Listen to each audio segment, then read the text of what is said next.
Tuesday really passed with remarkable diplomatic speed in many ways that resulted now in Thursday's meeting in Geneva with US Secretary of State John Kerry and Russian Foreign Minister Sergei Lavrov.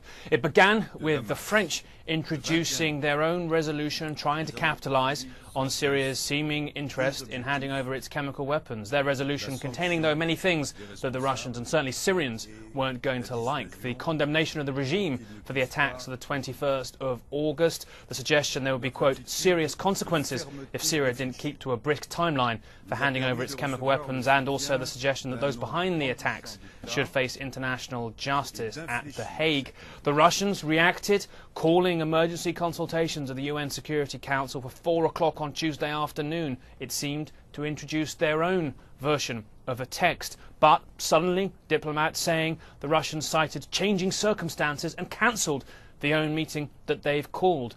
People now looking to see precisely what is Russia's game in this, but Syria, for the first time perhaps, clear it has chemical weapons and stating openly that it would hand them over to international inspectors. Here's what their foreign minister had to say.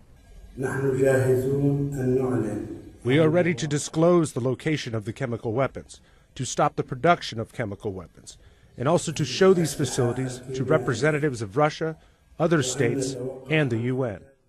So what next? Well, many perhaps looking to see if Russia is simply pursuing a unilateral approach here to get Syria to join chemical weapons conventions and hand over whatever it has in storage. But all eyes really looking to Geneva to see if Washington and Moscow can bridge their differences somehow over this, and whether that results in a resolution at the Security Council, notoriously divided on this issue, or some more simple approach. But the clock really ticking here.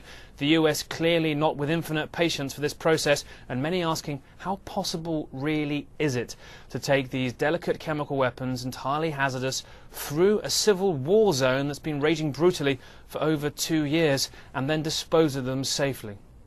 Nick Payton-Walsh, CNN, New York.